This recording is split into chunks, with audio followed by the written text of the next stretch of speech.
Holy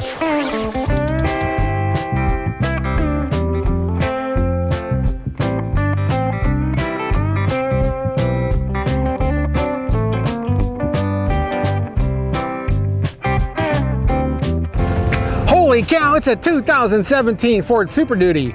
And man, is it tall. Can you even see in the bed? Well, I can. I can't. I know I can't reach over. So Ford just introduced the 2017 Super Duty, all new aluminum. Aluminum cab, aluminum sheet metal, yes. Everywhere, right? Yes, everybody with the frame still. It's boxed from front to rear. Okay. So instead of the C-section channel that we have today, it forms a box all the way from front to back. So that gives a lot of stiffness. But we have also 95% high-strength steel, which is up to 6 times more than what we have today. Okay. Another factor is these cross members, right? It's welded on the inside and the outside. Extremely strong structure. We have up to 6 of those that are through welded inside and outside of the frame. All of that contributes to the stiffness of the frame being up to 24 times stiffer than what we have today. And this is the foundation for the truck, so it has to be rock solid and strong. And we've reinvested some of the savings we got from the cabs and the boxes being the aluminum alloy into putting stronger components into the chassis, and the frame was definitely one of those areas we wanted to focus on. What are your initial thoughts about this? My initial thoughts is it's tall. It's like everything in the four-wheel drive has a lift kit, even the 250. You can't hardly see over the bed, and I'm 5'8". Okay. I'd have to have a stool just to see where the ball is. Okay. But it's big, and I like the fenders. They've changed them. It still has that lip that we didn't like, but now they've added a box section to it, so I like the fenders now. Okay. A little bit better? Yeah. So what do you think about aluminum in the Super Duty? I mean, this is a heavy-duty truck, and Ford is basically doubling down, and they're saying, you know, aluminum all the way. Well, isn't that what Peterbilt, Kenworth, Volvo, Freightliner, they've all kind of had the same theory. Okay. Either go fiberglass or you go aluminum. If you're going to lose weight, they still got steel frames. Still has a steel frame.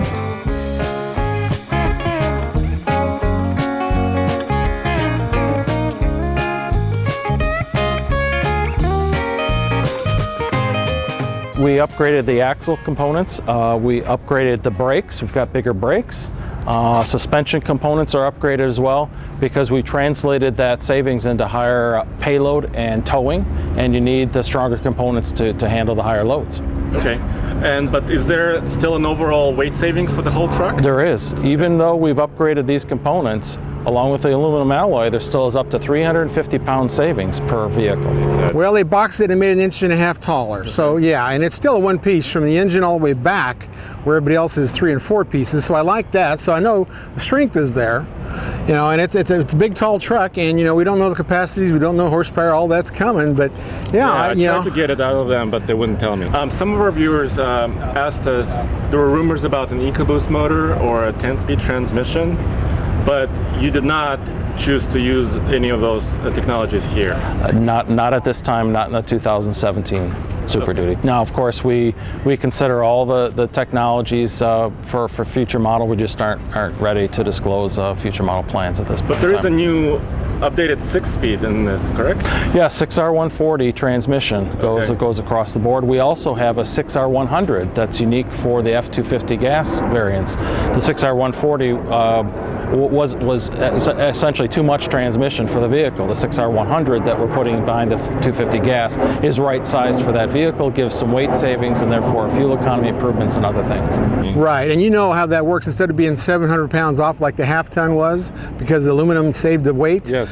This one they're only taking half that off, 350 for the aluminum, and 350 goes back in axles, frame, suspension, transfer case, yeah. So that they're adding strength back into it, so actually there's more steel, and you know, as far as the heavy-duty components are concerned. Okay, what do you think about the engines? So there's no EcoBoost. There was a rumor about an EcoBoost. Yeah, I was right? betting on EcoBoost because they're so proud of that engine. I figured it'd be here, but I was wrong. Sure. We have a 6.2 liter gas engine that's upgraded for horsepower and torque. It's E85 capable, and you also get a CNG prep kit with that. For the 450 and 550 chassis cabs, we have the 6.8 liter V10. It's a class exclusive to have the V10 engine on the 450, 550s. And then our highest volume engine is a 6.7 liter diesel, and that's been upgraded for both horsepower and torque. It's the best combination of horsepower and torque we've ever done on the vehicle. But that is from a retail perspective, we sell most of our vehicles with a 6.7 liter diesel. Okay, and do you have any specific numbers for the diesel engine or the other engines right now? I have specific numbers. I don't. We're not ready to share those just yet.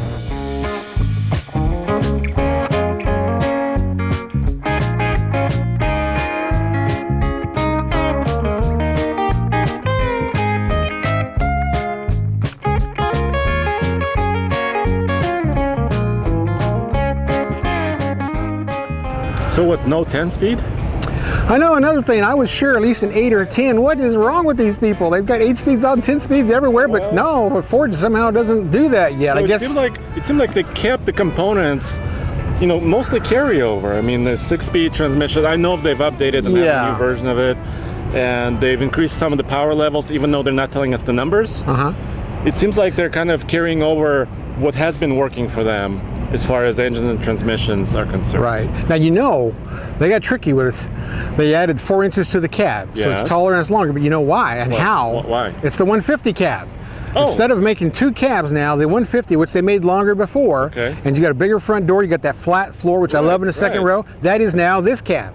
And it's all 3 cabs. The regular cab, the super cab, and the crew cab is the 150 cab. All longer. Right, so all they do is make 1 cab now for all their trucks. Well, that seems saves like, money. Yeah, saves money. But that also made, because the cab line is different, they had to raise the bed up an inch, which, you know, I'm already complaining about the taller truck, so now the bed is like 20 instead of 19. So you hook up to a trailer, and you're wondering, do I got to jack my trailer up to level it out? Yes. You know, that's the next problem. We did have that problem in '99. Sometimes the trailer is hanging up, right, on the truck. Right, like and that. if it is like that, that means your brakes and your trailer aren't both working. And when, you know, one's almost ready to lock up because it doesn't have enough pressure on it. So you always want a level trailer, which means you're going to have to lift up your trailer. You're going to, who knows?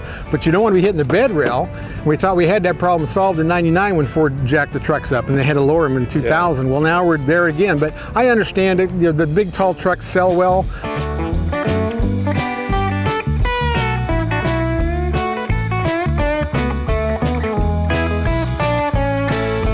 Up front, the suspension architecture is essentially carryover. We know that our customers value having that tough and rugged suspension architecture we have. We've made some refinements, so there's some improvements coming, but it's basically the same architecture that they have today, because that's essentially what customers have told us they want to have. The axles are essentially just, they're small upgrades in the axles. The rear axles have been significantly upgraded, again, because of the payload and towing. The big story with this truck is cameras. My gosh, 7 cameras. 7 cameras? But you know what? 5 of those cameras are trailers. I mean, it's got 2 on the outside of the door that are to see the trailer. Yeah. It's got 1 up here on top for the gooseneck, and 1 down here for the conventional style. Right. So most of the cameras are all about the trailer. So did you see this hitch? I know, and I need to get a tape measure because, you know, Ford invented Class 5. It's not a real thing. SAE has not invented Class 5, but Ford has. This one is a Class 5, who knows what, maybe they'll call it a Class 6 now, but a Class 5, vendor Class 5 we call it because it's not SAE, is 2.5 inches versus 2 inches. This one looks like 3 inches, but so Ford's got that. They have a camera, it's corded, so you got a second plug that you buy when you buy your truck, and it's a 12-pin. No, it's not, that's a jack. Well, no, that one, yeah, that's a plug, that's a jack. But there'll be another plug. So you got a 7 RV, you'll have a 12 plug round. But it's the same physical size? I don't know yet, I haven't seen it yet, but it's going to have 12 pins instead of 7. So, and that's for cameras. So on your trailer, you will buy the part on the truck, and then you will buy the system, and you'll measure how long your trailer is, and then that's how long you'll cut the cord, and you'll put a camera in the back of your trailer. It's all corded. It's not wireless, it's corded. And then you're going to put all these other things on it, like tire pressure monitoring, and maybe even sway control, you know, left and right braking like we talked about before. That might be coming because that's part of the 2807 standard, you know, the J standard. And this one, I was going to ask her on camera, but I think these are all compliant with 2807 SAE. If they are, there's also a trailer recovery part of that standard, and maybe that's what they're working on too. They're going to have a sway control system come out for the trailer. We'll find out. That's all to be announced. There's a lot of that to be announced going on today. Yeah, and you know what? I found a ruler. Okay, a ruler. I'm betting on 3 inches, but I don't know. 2 3/4. Really? Well, it's a little over 2.5. I guess that wiggle room. It's definitely bigger than 2.5. So. Wow. Well, I guess we'll find out. To be announced.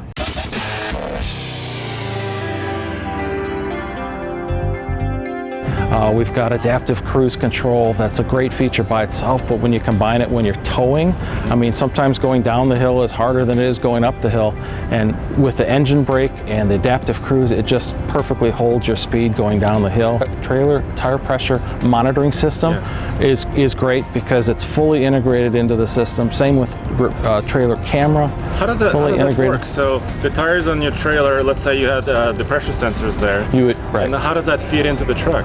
Well, essentially you have the sensors that you'd have to add to your trailer tires, and then we have a pickup there that would read the sensors, and then it's fully integrated back through the 12-pin connector. You can see it in the gauges. Exactly. You'd select either vehicle or trailer, and it would show you what your tire pressures are, which is something, you know, if you're a tower, if your tire pressures go low, that could be a really bad thing if you're towing something big and expensive, right? And heavy. Exactly. It's for safety, efficiency, and just for peace of mind to know that, you know, your trailer is operating like it should be.